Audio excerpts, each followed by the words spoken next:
Hello, everybody, and welcome to College Football Unfiltered. I am Blaine Gilmer here with Donovan White and Josh Taylor. This is the show on the Believe Podcast Network and streaming on the 365 Sports YouTube channel that covers all things college football. And we're changing up our format here a little bit. As we told you last week, we'll give all of our previews and picks and things like that they will drop on Fridays. And on Mondays here, we're going to have a little reaction for you. So excited to talk about some of the trends and things going on in college football. And Donovan and Josh, one trend that I'm seeing is what's old is new again in terms of the teams that are having the most success here in 2021. They are running the football after so long of seeing spread offenses and kind of basketball on grass, if you will, just high scoring affairs. You got teams that are just using big sets of linemen, extra linemen, tight ends, all the fullbacks. The fullback is back in that Georgia game with using the defensive tackle, Jalen Carter, to block three people. So there's a lot of people running the football, Georgia, Michigan, all those things. Donovan, that has to be right up your alley as a former offensive lineman. It's refreshing after you hear it from the NFL side a lot, but it's kind of snuck its way into college football of, oh my gosh, like running game is dead, defense is dead, right? It's a quarterback and passing league game now, whatever. I think the biggest reason for that, honestly, is you see a lot of not necessarily uncertainty, but not proven stardom yet from top quarterbacks to the top teams. I mean, honestly, like Bryce Young's great. C.J. Stroud looks better. JT Daniels is a good quarterback, right? But you don't see like that superstar yet. So you kind of have to lean on your offensive line, your run game a little bit. Josh, Alabama even getting into the mold. Alabama's been, since Lane Kiffin, who they absolutely demolished this week, came over there in 2014 and revolutionized that offense, man. Dude, it was wild. It was such a good game. Getting that popcorn ready. Yeah. No doubt. If you're listening on podcast, Josh is eating his popcorn in homage to Lane Kiffin's pregame, faux pas there. Get your popcorn ready. Pulled his Terrell Owens, but even it needs a little bit more butter. No doubt. Kind of like Lane Kiffin's coaching, but even Alabama, Josh, getting in on just handing it to Robinson and running it right down Ole Miss's throat. Yeah. He was a workhorse, and that's something that I said on the previous shows. I want that old-fashioned Alabama back where they're running the ball. They're establishing a run game to where Bryce Young can feel comfortable and get the ball out where he needs to be. But, yeah, Robinson, I was kind of surprised because we talked about him having that rib injury. Didn't know if he was going to be 100%. Jace McClellan got injured with his knee. Looks like he'll be out for a little bit. So expect guys like Robinson to get more, but that being that senior role this year, and then some more Sanders who came back from his injury last year too. So I love to see it. I love that old-fashioned run game. It's a beautiful thing in the SEC. No doubt. And when you can win in the trenches, guys, that is something that is a surefire way to bet on success. And when speaking about betting, guys, we're back and better than ever. All eyes are on the gridiron as teams are back for another football season. As always, BetOnline is your number one spot for all your pro and college football action this season with new updated site and interface, even more odds, props, and contests. BetOnline continues to be the number one source for everything football. Head over to the website or use your mobile device to sign up to receive your 50% welcome bonus on your first deposit. Don't forget to use the promo code BELIEVE, that's BLEAV, to receive your bonus from football, basketball, boxing, right to your favorite Vegas casino games. Don't wait to take advantage of all the amazing offers available for 2021. BetOnline, the fastest and easiest way to bet on all your favorite sports. BetOnline, where the game starts. So we're thankful for BetOnline for sponsoring the show as always. And, Josh, Donovan, as I just mentioned, winning in the trenches, that's something you can set your watch by every week if you're able to dominate up there. Georgia and Alabama, they're separating themselves from the rest of the country, being able to do so. We talked about that Iowa front behind Tyler Linderbaum and just what they did of taking advantage of short field situations, but just powering their way through. Iowa able to take care of business, even going so far as, Michigan, Florida, other teams, even though Florida lost to Kentucky this past week, they've had great success on the ground earlier this year. Teams are running the football to win, Josh, and it seems just like I don't know if it's an anomaly or just a reversing an adjustment to recruiting. They're like, okay, everybody's recruiting all these skill guys and changing. Maybe we should, load up in the trenches and try to reverse course a little bit. Yeah, I mean, I think it's more like what Donovan's was saying too. A lot of top teams were replacing quarterbacks, so you have to rely on some kind of run game, so you're not just throwing your guy out there. Maybe you watch teams like LSU and Oklahoma. They finally got a run game going this week, but they were struggling offensively because they didn't have a run game going, and that's probably the biggest reason why LSU lost to Auburn this weekend, because they could not run the ball. 33 rushing yards. That's terrible. That's coming from a school with a ton of running backs that used to give me nightmares as an Alabama fan. It's surprising. And same with Oklahoma. And you wonder why Spencer Rattler was struggling for so long. They finally get a run game going, and they barely beat Kansas State, but still it helps and takes off so much pressure on the quarterback, because the defense doesn't know what you're going to do. Like with LSU, they know that Max is going to throw the ball about 50 times a game, and they just load up the backfield. They dare you to run the ball because they know that LSU would not run the ball. And let me tell you something, with LSU heading into Lexington to Kentucky this weekend, a night game, that Lexington to Kentucky atmosphere after coming off a Florida victory, the first Florida victory in Kentucky in 34 years over there, guys. They're going to have they're going to be really excited for LSU coming to town. And let me tell you something, if a Mark Stoops coached defense knows that you're going to be just dropping back and passing. JJ Weaver is going to be all over him. That Josh Pascal is going to be there. DeAndre Square. Kentucky has a ton of guys that are future NFL players that are going to make life miserable on LSU. The thing in that game is going to be, okay, can LSU get rid of the ball quick enough, and can Kentucky's secondary hold up in that one? Because you guys mentioned it, Kentucky's offense is so inept right now in terms of what they're doing. If let's say they do have a couple busted plays on defense and LSU jumps up to a 14-0 lead, I don't know that Kentucky's well suited enough to be able to come back from that kind of situation. But the Kentucky Wildcats certainly have a lot to be excited about right now. Yeah, I don't trust Levis enough. I think that whole passing game is still new to Kentucky, and Will Levis is kind of just like the professor, just experimenting, kind of seeing what works and what doesn't work. Luckily, I mean, what do you have? He was like 7 for 17, I think, against Florida, like 80-something yards. So just not much there, but like you said, luckily you have a good defense to bail you out, and it helps when you can block a field goal and return it for a touchdown also. Donovan?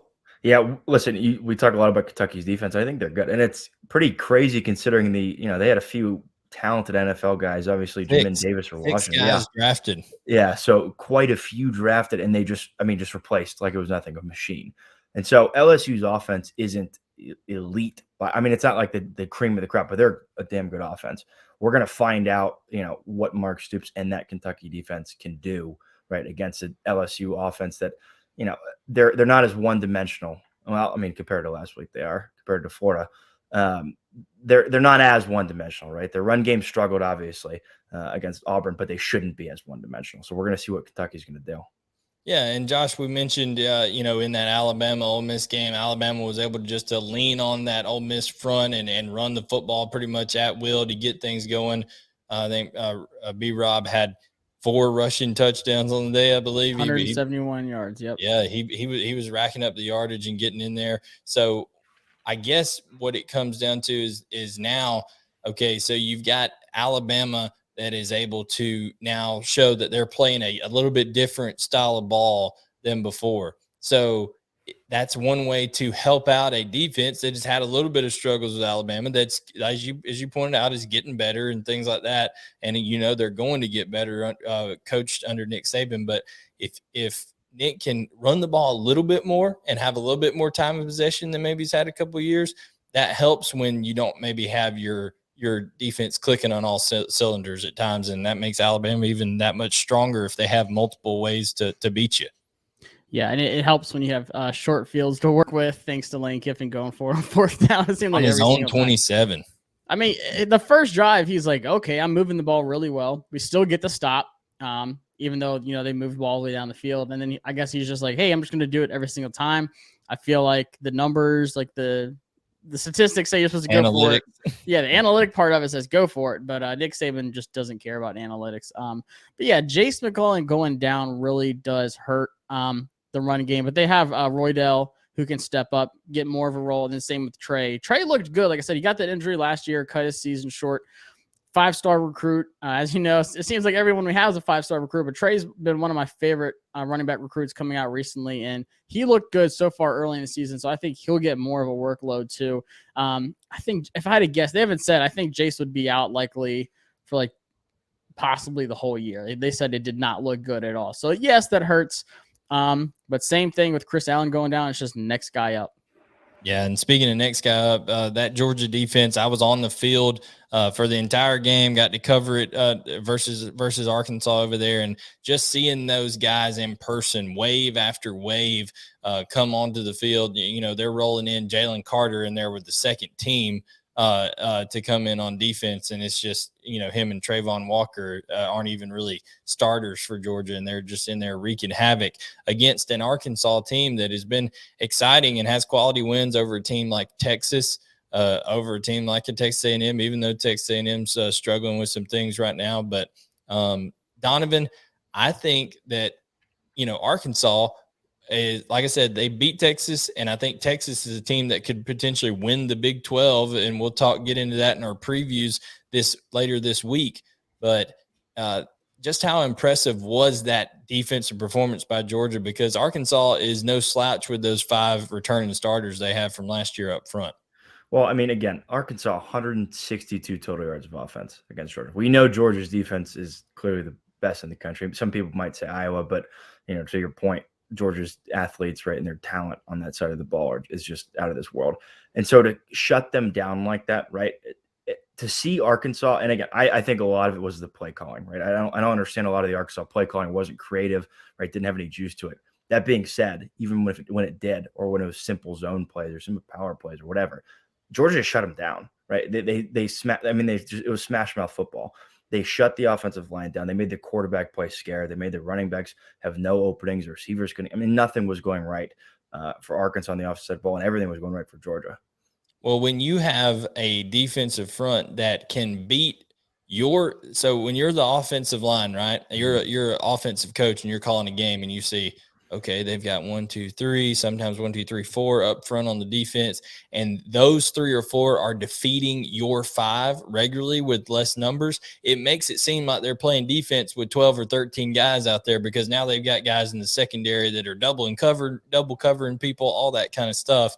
And there's just so much team speed out there that it certainly seems right now that it's inevitable that Georgia and Alabama are going to be facing each other in SEC championship. And then, of course, you got Kentucky, and I would even say Auburn. Those are the only other 2 teams that are really capable of being flies in the ointment at this point, just because of, and Georgia's about to end those hopes for Auburn this upcoming week. We'll get to that. We'll get to that later on. But speaking of hopes ended, we got to talk about the Pac-12 guys. Oregon goes down to Stanford. That is it for the Pac-12. There will be no playoff. UCLA team. goes down to Arizona State. They're the other ranked team. I just don't think there's any way, any scenario in which a Pac-12 team gets into the playoffs once again. Yeah, in the Oregon game, it was weird. You know, CJ Verdell goes down. They're battling back from that. They were down. It seemed like most of the game because I had some money on Oregon. And Stanford was up the whole game. They finally come back. And then just the weird, kooky Kayvon Thibodeau targeting, which I didn't agree with at all. It's like he gets ejected. That helps them out. And then the flag in the end zone, like the untimed down. Just so much. Like it just went completely against Oregon's way at the very end there. It was just one of those weird, crazy games where it doesn't really feel like it was a fair turnout for Oregon. Like, kind of felt bad for them just because so many things were going wrong for them, and they were still fighting to try to stay undefeated, stay in the top 5, and then Stanford and McKee, he's been balling lately. That's someone who might be getting some more national attention to at quarterback from Stanford over there. He's on my list now, so I was impressed by him, but still, you just feel so bad for Oregon because everything that could go bad for them did, and the Pac-12 is completely done. Yeah, Donovan, you know, when we're talking about the Pac-12, Oregon, like we said, Oregon goes down, UCLA goes down. Those chances are kind of out the window now, even though early on in the year we thought, oh, UCLA beat LSU, but it turns out that LSU victory is not a quality victory now anyways.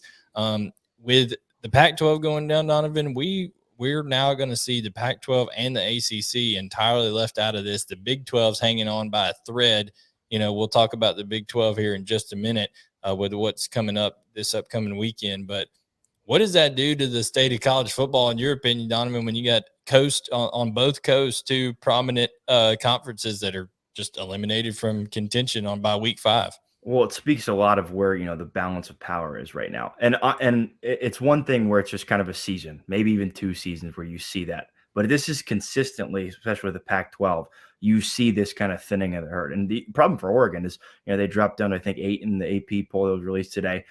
They don't play anyone else on their schedule, right? There's no reason that they probably should move up, right? Because other teams are going to play better teams. They're going to win, or other teams are going to lose. They're just going to jump ahead of them, right? And the ACC, you don't have, a dominant team in there.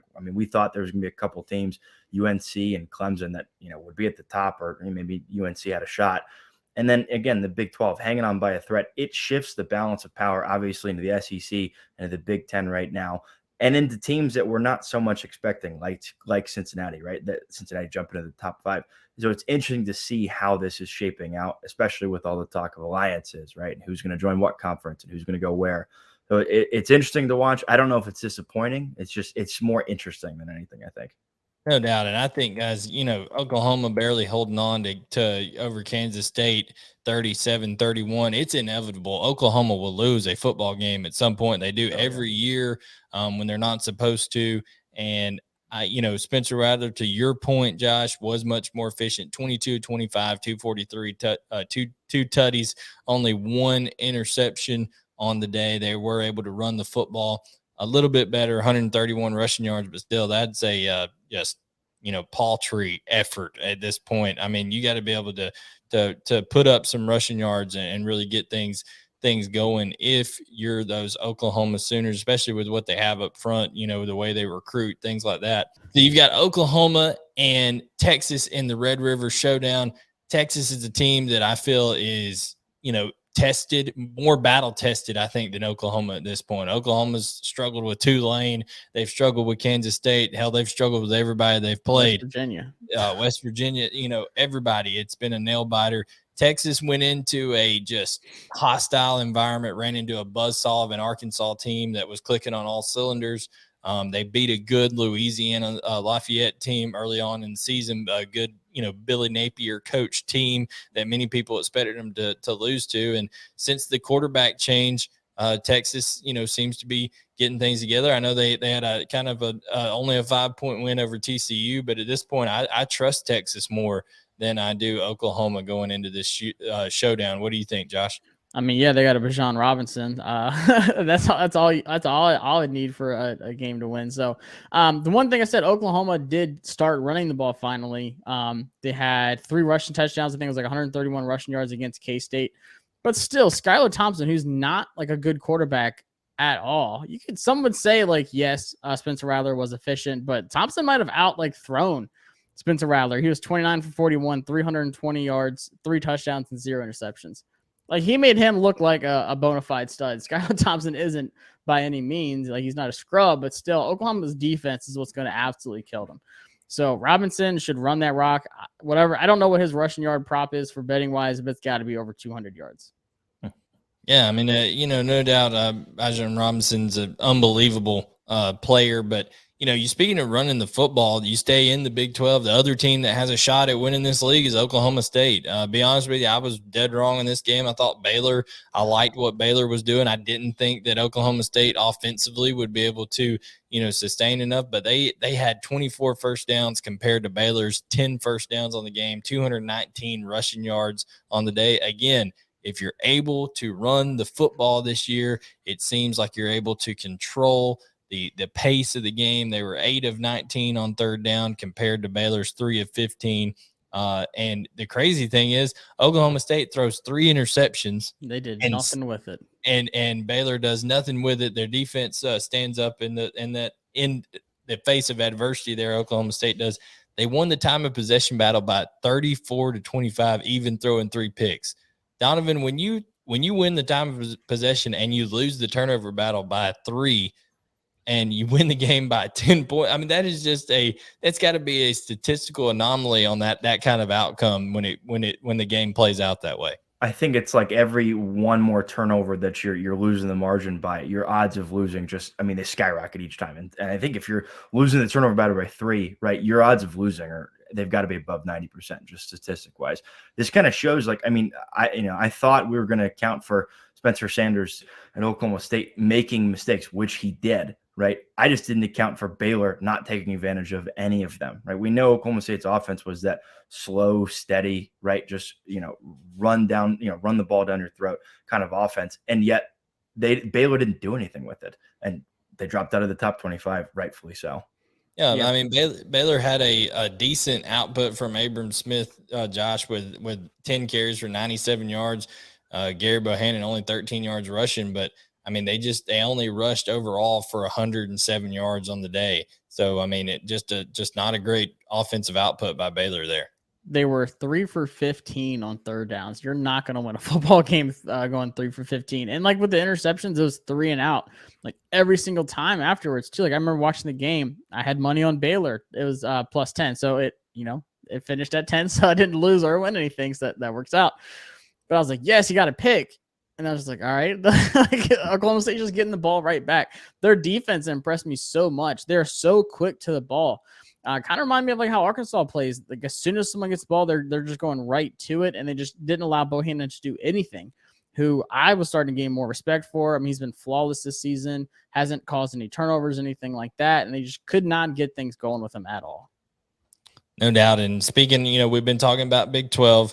We're going to get to the Big 10 here in just a minute, but speaking of the Big 12, a future Big 12 team who's currently a Group of 5 team, the Cincinnati Bearcats go into Notre Dame and win, as we all predicted that they would here. I call this probably the biggest Group of 5 game ever because of what it means to Cincinnati going forward. They have no one on their schedule going forward that they shouldn't be, heavily favored against, and the Bearcats, They seem to fit the bill of and live up to the hype on Saturday, Josh. Yeah, the thing that I loved seeing the most was Desmond Ridder finally stepping up. Like, this is my guy in the draft, and he was the one I challenged the most this season. Like, I want to see a passing game from Ridder, and he goes against my other guy, Kyle Hamilton, and 297 yards, 2 touchdowns, no interceptions. And the thing was, the passes he were making were precise, on point, tight window throws. I mean, there was one touchdown in like the right corner of the end zone. Kyle Hamilton was like lost, and he threw it right over his shoulder, just dropped it exactly where it needed to be. And then one of the last passes at the end, it was like a cut right across the middle, like 35, 40 yards downfield, right between 2 defenders. Like, it was just beautiful, exactly what he needed to do. And he passed my test. And the thing I wrote down in my notes is like, if you win out, you're in. I don't see a way Cincinnati does not make the playoffs now, because you have number 3 and number 4 playing each other. One of them obviously is going to lose. So Cincinnati is at least going to move up one spot. I don't see someone underneath them being able to like penalize Cincinnati's resume with games they have left, which is not good, by the way, to where it would knock them back down out of the playoff spot. So I think they're currently in if they win out. Yeah. And Donovan, I was going to point out when it comes to depth here on Cincinnati, that's the only thing that questioned me a little bit. They only had 2 guys all day carry the football. Ford and Ridder were the only Alabama boy. That's all you need. They were Ford and Ridder were the only 2 carrying the football. So, I know that they're a talented team, but my question is, when it comes to a 4-quarter game against a team, they get to that point of a Georgia and Alabama and Iowa, even maybe a Penn State, whoever wins that matchup. If an Oklahoma State by some miracle stays undefeated and is able to run the table, do they have the depth to withstand the second, third wave of like in basketball, there's a team, good teams are always going to make runs. Well, in football, there's always that counter punch, right? That momentum that comes along. 6 man that comes off the bench. So what do you think, Donovan? Does Cincinnati have enough depth to garner that playoff attention? Here's the issue. I think they do against certain teams that would make it to the playoffs, right? I think defensively, right? Their defensive line, I understand they're a Group of 5 team, right? I understand what Georgia's offensive line just did to Arkansas, almost 300 yards rushing. Cincinnati's defensive line is better than people think, and they're more talented than people think. So on a defensive standpoint, when you look at them against, a team like Georgia, whose offense hasn't been as explosive, yes, I think they do. Offensive standpoint, no. They have no shot I honestly, they have no shot, depth wise. They're going up against Georgia or even Alabama, right? Alabama's defense isn't that crazy good, right? But they're just talented. Ohio State's defense, who knows? Anyone can score on them. But depth wise, it's difficult because on a defensive standpoint, they have legit NFL talent and they have depth to it. But on an offensive standpoint, again, they got a legit NFL quarterback, but not depth among the offensive line or receivers or running back to compete against the elite teams. Here's a scenario I want to throw out to you now that we're going to move to the Big Ten, and we'll go in depth on these teams. But Big Ten, let's say this happens. You got Georgia and Alabama. Neither one of them lose until one of them loses to the other one in the ACC championship. I think it's a consensus both of those teams are going to make the playoff. The Georgia and Alabama would both make the playoff if there's one loss between the two of them. And then what happens if you have Iowa run the table on the West? So they beat Penn State this week. They run the table on the West, and they're undefeated going into the Big Ten championship game. And then you have either a one-loss Ohio State in there up against them. Ohio State beats Iowa, or you have an undefeated Michigan, at that point that beats Iowa. Is it possible you have two SEC teams and two Big Ten teams and nobody else gets in the playoff? Yeah, I think I really think there are only two scenarios to the playoffs right now. Again, this is my bold take. Either going to see Bama, Georgia, Cincinnati, Ohio State in the playoffs, right? Just because, again, I'm an Ohio State homer. The way the schedule sets up, it is begging for them to be back in the playoffs. There's no reason they shouldn't if they went out. Or you're going to see, as much as I hate to say it, with the Group of 5 team, you're going to see Bama, Georgia, you're going to see Ohio State, and you might see Iowa in there, or you might see Michigan if Michigan runs the table and beats Iowa, just because I get what Cincinnati's doing. But can you honestly say that Cincinnati would put up a better fight against Georgia than Iowa would? I don't think either one of them would do a good showing, or against Alabama. I mean, honestly, I don't see any other scenario. No, but Josh, doesn't Ohio State's case overall get hurt by that Oregon loss to Stanford this week? Oh yeah, absolutely. And to me, like talk about what Donovan said, I like the big playability of Desmond Ridder. I think they were 2 for 11 against Notre Dame, but he had like 4 receivers that were averaging like 15, 16 yards a catch. So like that home run ability, being able to create something on offense. Petras has gotten a lot better for Iowa. But once again, if you're getting 6 interceptions on your defense, your quarterback better be playing well with that short field. Like he better be scoring touchdowns and stuff. So I just want to see more of this Iowa team. That's what makes this Penn State game so freaking good. It is like such a good Big Ten. This is probably the one I'm most looking forward to, other than like Michigan, Ohio State, what it seems like every year. Like this is the showdown with just exactly 2 dominant defenses going at it. And Penn State has a couple studs I like, and Iowa, same thing. But I just want to see more of Iowa's offense. I've seen a good bit of Penn State's offense. Todd Dotson, is a bona fide stud. He's possibly a top 3 wide receiver in the draft. So I think having those big playmakers on offense is going to help out a team like Penn State when you get to these teams like Georgia, Alabama, or beat in Iowa. Yeah, but I know that when we were previewing that whiteout game of Auburn at Penn State, we were talking about how it's going to be just slugfest back and forth, and that Auburn defense is nowhere near what Iowa's defense is right now. So I'm a little bit worried. But like I said, we'll get to our previews and all that kind of stuff. We're such a good week coming up. Kind of doing some reaction stuff here and some scenarios playing out. But definitely when it comes to the Big Ten, it's down to, in my opinion, I mean, you've got 3 teams in the East: Michigan, Ohio State, and Penn State, that all have a shot. Michigan State, of course, is still undefeated. You can't rule that out. So it's the Big Ten East is a gauntlet. I mean, it's a tough field that all those teams are going to have to navigate. Iowa, pretty much, if they win this week, guys, it's clear sailing to that. Oh yeah, I was just looking at the schedule. They have nobody. Penn State has Ohio State, Michigan State, and Michigan. So, like, honestly, if you're the Big Ten, you're kind of hoping Iowa wins if you want, like, a sure representative or a better chance representative in the playoffs, because Penn State, that's a gauntlet coming. I still think the 2 best teams in the East, even with Penn State being there and Michigan State, what they're doing, I think it's Michigan and Ohio State right there together, because I think Michigan, let's be honest, they've recruited well under Jim Harbaugh. At some point in time, it had to all start clicking and things like that. And I think Harbaugh has went and said, to heck with it. I'm just going to run the football, and we're gonna take on that tough personality that he has, and try to do so. And I think that's the only thing that has to scare you if you're Ohio State. I know that they struggled a little bit with the Rutgers team, or whatever you put in the notes, Donovan, but Ohio State blew out Rutgers. But you can't do score comparisons at this point, all different kind of games. But is that the thing that worries you the most as Ohio State homer, that Michigan could just take advantage of Ohio State's defense with the run game? My favorite time of the year is September, October. The Michigan is back time of the year. It's been that way for the past 4 or 5 years. It wasn't that way last year. Feels like a lifetime. Feels like a lifetime of it, right? Listen, Michigan's run game, it's up there, right? It's obviously elite. I want to see them play some, not as one-dimensional, right? Just because you can't beat Ohio State, even with the struggling defense. And they looked better against Rutgers, and a lot of that, I think, was in fact what was due to the offense, kind of stepping up, right? And CJ Stroud coming back. You can't beat Ohio State with a one-dimensional offense, right? Even if their defense is struggling, it doesn't work. Right? You're not Alabama, you're not Georgia, right? You're not a top elite team. I understand you recruited well, but you didn't recruit like those teams. You can't beat Ohio State even with a bad defense, one-dimensional offense. I'll say this.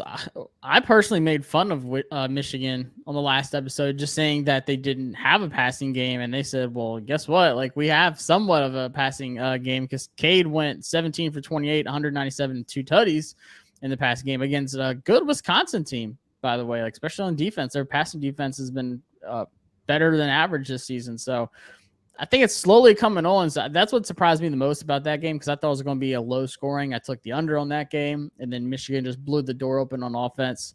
And then Hutchinson on the edge on that D line for Michigan's another just bona fide stud. So I'm looking forward to that matchup. CJ Stroud's not going to like him too much. No doubt. And then you have your 15th ranked Coastal Carolina guys down there. The last to kind of talk about. We talked about SEC. We've talked about the Pac-12 and ACC being eliminated. Big 12 hanging on by a thread, and then Big 10 seeming to be strong. It's just which teams are going to sort themselves out of there. And then you have that fly in the ointment there, Coastal Carolina. I don't know that they have enough on their schedule there to kind of even get up into the top 10. I mean, if enough teams start losing, they may climb up there to around I think their high water mark would be 8, but it's just a truly remarkable story with Coastal Carolina that they're continuing to have this kind of success year in and year out. Yep. Shant's up. That's my squad. Went to Coastal Carolina. They got some of my money down there in Conway. But it's so funny, because I was down there in 2015 when they won the College World Series, and their football team sucked. Like, it was so bad. Nobody went to the games. And then, boom, they start recruiting. They start getting big-name guys. And I feel like this is, like, the best team that they can possibly have, because they're about to lose so many guys in the draft. But Grayson McCall running the run-and-shoot offense. You have Javion Hiley, who's one of the best wide receivers in college football. Isaiah Likely, my number 1 tight end in college football, right there with Texas A&M, what's the name, Weidermeyer. They're like neck and neck for me. So, like, they have so many guys on offense that can move the ball and make big plays. I want them to play a good team so bad this year. I think they're better than what they were last year, which is scary, because they beat a really good BYU team last year, lost to Liberty in the bowl game. There's just nobody on this schedule. I mean, there's nobody. It's Arkansas State, App State, Troy, Georgia Southern, Georgia State. Troy looks good. I mean, Georgia State almost went in there and beat Auburn, a couple of weeks ago. So we'll see about that. But they're such a fun team to watch, though. Like, on both sides of the ball, like, they get crazy amount of turnovers. Their offense is just nonstop. Grayson McCall is going to be a great NFL quarterback. Like, it's just, they're America's team in college. Like, it was Arkansas, but like the mullets and everything. Just the swagger in Coastal Carolina. I love it. They might become the Gonzaga of college football, and it does feel like that. You'll who knows? We'll see what happens. But guys, I wanted to leave on one before we go. I want to leave on one parting thought, and that is the Florida Gators. A lot of people have been hyping up the Florida Gators. They love to hype up Dan Mullen as a football coach. Guys, do you realize that dating back to December 12th of 2020, the Florida Gators have lost it. They lost to LSU. 34-37 because of a thrown shoe. The shoe game. They lost to Alabama in the SEC championship. They lost to Oklahoma in the Cotton Bowl. So that's 0-3 to end that year. They start off this year beating Florida Atlantic. So that's 1-3. Beating South Florida, that's 2-3. Then they lose to Alabama. That's 2-4. They beat Tennessee. That's 3-4, and they've lost to Kentucky 3-5 in their last 8 games. So how they were ranked that high? And here's what bothers me is every time Dan Mullen and Florida lose a game, there is an excuse that comes out of the head coach's mouth. They lost to Texas A&M last year. It was a COVID year. They're not supposed to have more than 25% of attendance in the stands. And he comes out with a comment. It sure did seem like there was more than 25% in those stands, things like that. That crowd noise was crazy. That kind of stuff, it really impacted the game. Comes out after the Oklahoma game and says, the last game that this 2020 team really played was 11 days ago because they had guys opt out for the bowl game and all that kind of stuff. Just totally discounting that the guys he ran out there had Florida Gators written on the side of their helmet and across their chest. And then this game against Kentucky, a reporter basically asked him a question to the effect, did you get out coached in this game? And he said, well, I don't know. We had 382 yards. They had 211. He failed to recognize that deficit of 7 in the points column that they lost 22-13. And, usually the buck stops with the head coach. So that was just really disappointing to me with Florida. I mean, Donovan, you played football in college. To me, I would almost be embarrassed if my head coach, continually kept passing the buck or pointing the blame on something else when you lose ball games. Yeah, and it reflects within the team. I guarantee you those guys in the locker room are showing each other the tweets, right? They're playing those those recording clips of what their coach is talking about. And especially like you said, I understand Florida, is still ranked right now, but 3-5 in their last 8 games. Those players know that, right? It might be something that fans forget about, but the players know that they're 3-5 in the last 8 games. And so I'm worried for Florida. I'm not worried for it. I hope it happens to them. I hate Florida, right? They beat my Buckeyes on my 10th. They beat my Buckeyes on my 10th birthday, right? One of the memories I can't get out of my head. But I'm interested in Florida to see how that reflects on them and what that does to them the rest of the year and going forward, because they're on a slippery slope with the kind of head coach that they have and the comments he's making and just their trajectory right now. Yeah, smiling after the game, going to the midfield to meet Stoops, like that. To me, that rubbed me the wrong way. Seeing him like smiling and laughing after the game losing, like I hate losing. Like in Madden, I will personally be just in a terrible mood if I lose a game, let alone a head coach of a huge university in the SEC losing one of the ugliest performances you could have.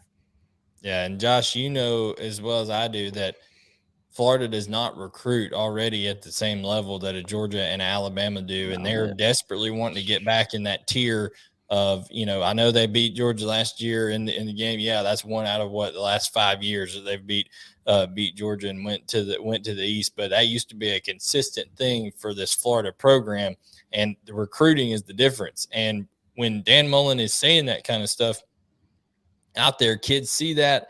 They see, okay, I see the difference between a Nick Saban, a Kirby Smart, and a Dan Mullen. Even a Lane Kiffin as his antics and all that kind of stuff. He owns it when they do something, bad. Like they got their tail whooped yesterday. He owns it. I mean, he's not out here, making excuses and things like that. So I think that's something that Dan Mullen really needs to look in the mirror on. I gotta say, we lost somebody this week, Blaine, and I think it needs to be noticed, and that's Clemson University, unranked for the first time since 2014. Oh yeah. One of my favorite stats here for Dabo Swinney, who's recruiting all these guys. 3rd passing game this season with no touchdowns in the passing game. How do you recruit a guy like DJ Uiagalelei? And this is his 3rd game this season without a passing touchdown, and you're unranked. So Dabo, I hope you enjoyed your reign. Sunshine ain't coming back. Deshaun Watson's not getting traded from the Texans, even though he's not playing. So RIP to Clemson's hopes of ever being relevant again. As our guy, Paul Feinbaum said, I believe the dynasty is over. Dabo, he should be looking at the NFL now because it's not getting any better. Yeah, they don't, and they recruit very strangely. I mean, they're very They're very selective. Yeah, it's so weird. I've noticed that trend. Like, he doesn't go after top talents like Alabama and Georgia. He's selective, which Well, it's not just doesn't make that. They're sense. very selective. They don't offer anybody until they're a senior or until they're going into their senior year. Also, they give people that they do offer a timeline to commit by. They will not host a recruit if they're committed to another school. They have to decommit from that school to come be hosted at Clemson University. And he stays very, very rigid in this kind of stuff. And he's starting to get beat on these guys year after year. And and he already was getting beat. He was in Clemson would finish 11th, 17th, something like that in recruiting, not up in the top 5 like Georgia and LSU and Alabama and all these, Ohio State. All these programs are just recruiting like crazy. But the reason he was able to get by is, like you said, he had generational talents that he hit on back to back with Deshaun Watson and Trevor Lawrence. And he was, unable to. He didn't pull the rabbit out of the hat this time with DJ Uiagalelei. It appears that, he's got some work to do to develop him. The guy's got a lot of tools. I'm sure he can turn things around. He'll have a better year next year. But hey, his team's got heart. He beat a backup quarterback, Boston College, by 6 at home. So go Clemson. There you go. So like I said, that is our reaction, guys, a reaction show to a loaded week 5. We're excited about the preview show coming up that will be dropping on Friday later this week. We'll be talking about all your best bets, the playoff implication matchups, Heisman Trophy contenders, everything that you could imagine. So make sure to subscribe and turn on notifications here on the 365 Sports YouTube channel. Also on Apple Podcasts, Spotify, Google Podcasts, anywhere you listen to podcasts, just search CFB Unfiltered. And this show, as always, presented by Bet Online. For Donovan White and Josh Taylor, I'm Blaine Gilmer, and we will catch you next time on CFB Unfiltered.